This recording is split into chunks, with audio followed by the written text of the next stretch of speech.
You see, I told you.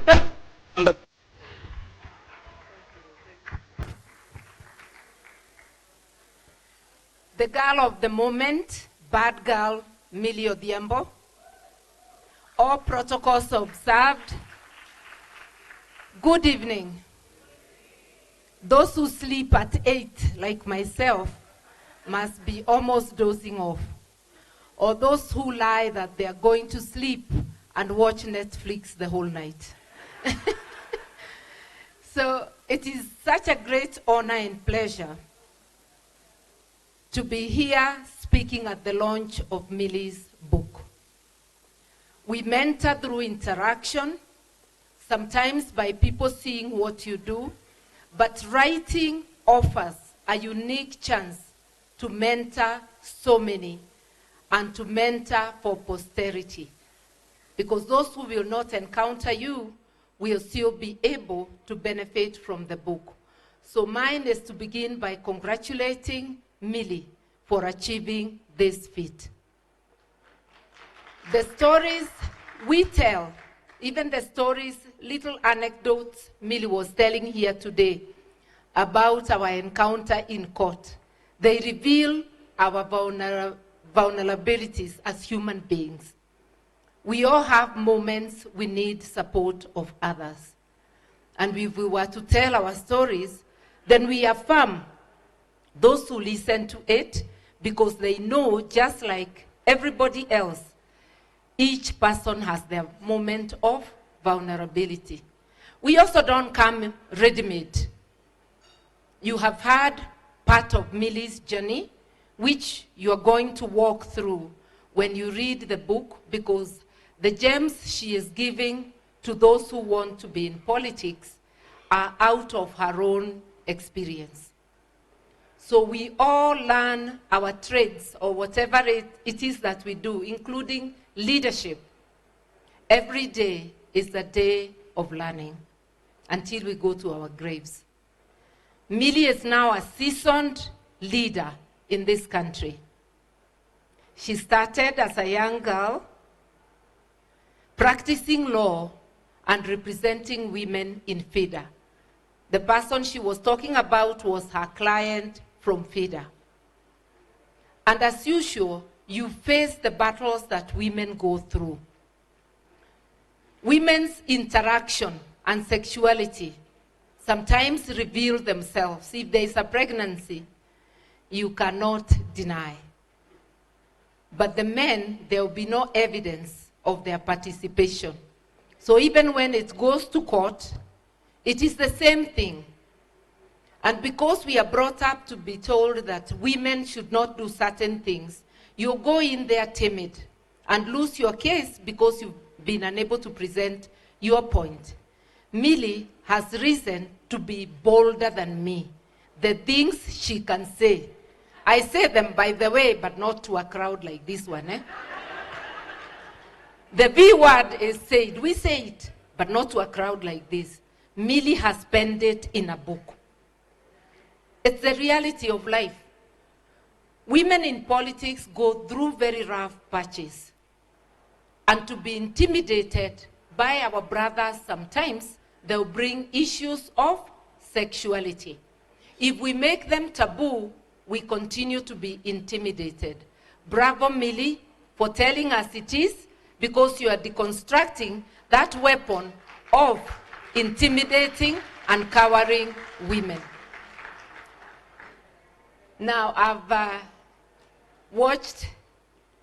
I have listened to the many people who have spoken, and I don't want to repeat what has been said already, but I want to say Millie is a girl after my heart because she's an authentic leader.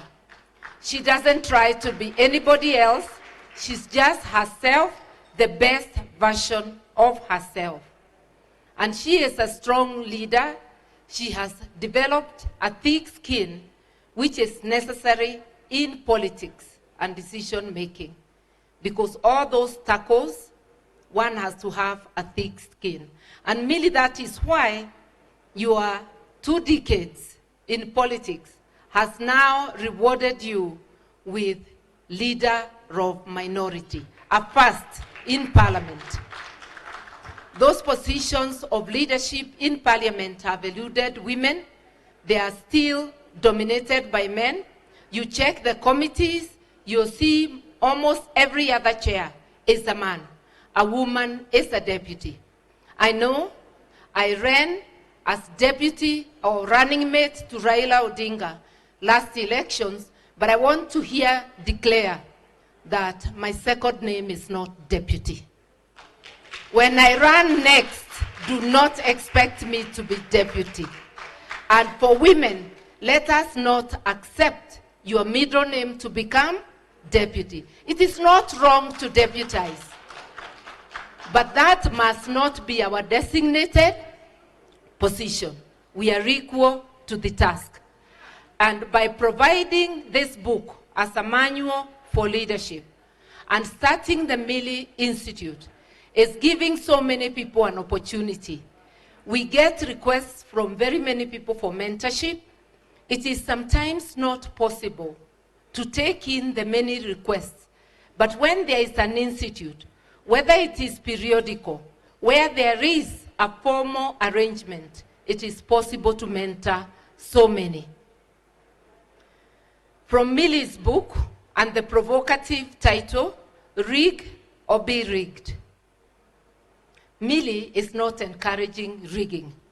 She's just forewarning you that know what happens so that you are able to counter it.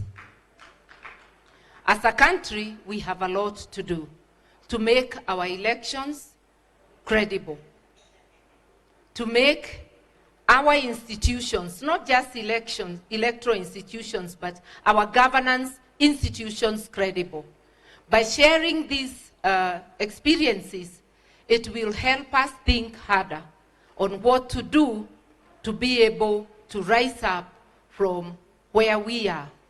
We have a great constitution. We should be having at least 1/3 women all round, from cabinet to all other positions, but that is not the case. We should be having legislation that helps us. And I heard, it is Shebesh who asked, where is the fire? Fire comes from within. It has to be there. It cannot be injected.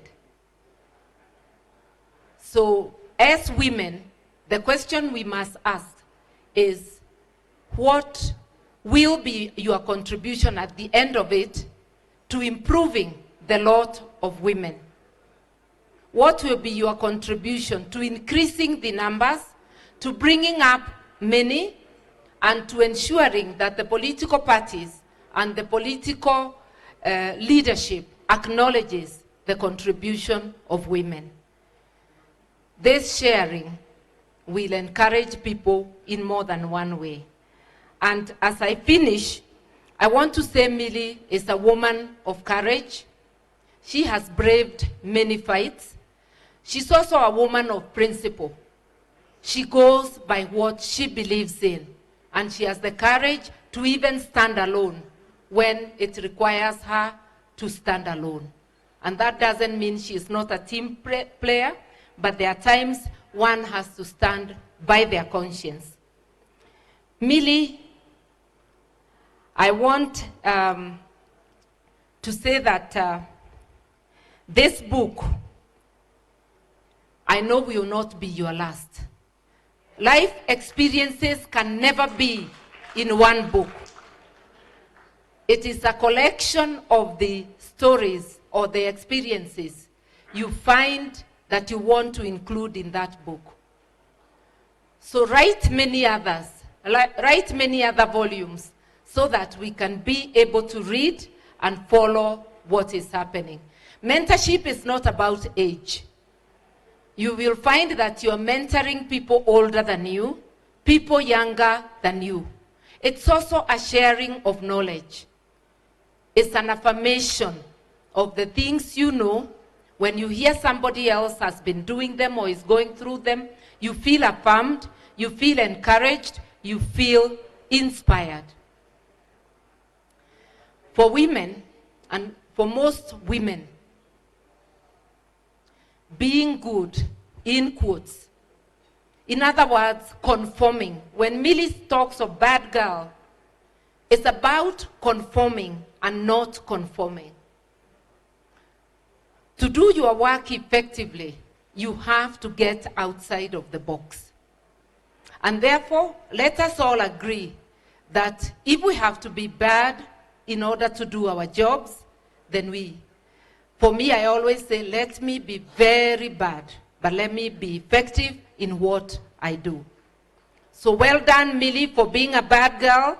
You are an inspiration to many, and there are many women who are bad girls, although not celebrated. We join you in being bad girls to do the best that we can. And with those very many remarks, let us celebrate Millie for launching this very provocative book with the title, Rig or Be Rigged. It's a question mark, yeah. Rig or Be Rigged. It's a provocative title which makes you want to find out. It's a book worth reading. And for those who support schools, this is a book worth buying for schools to help mentor young girls, to help mentor upcoming leaders in schools. Thank you very much, and once again, congratulations. And now, maybe it's time for Millie. Do you want me to come down first? I had been prepped to remain. I had been prepped to remain so that we finish. Somebody needs to cut the nini. Yeah. There's some, Nini. Thank you very much, Mheshimiwa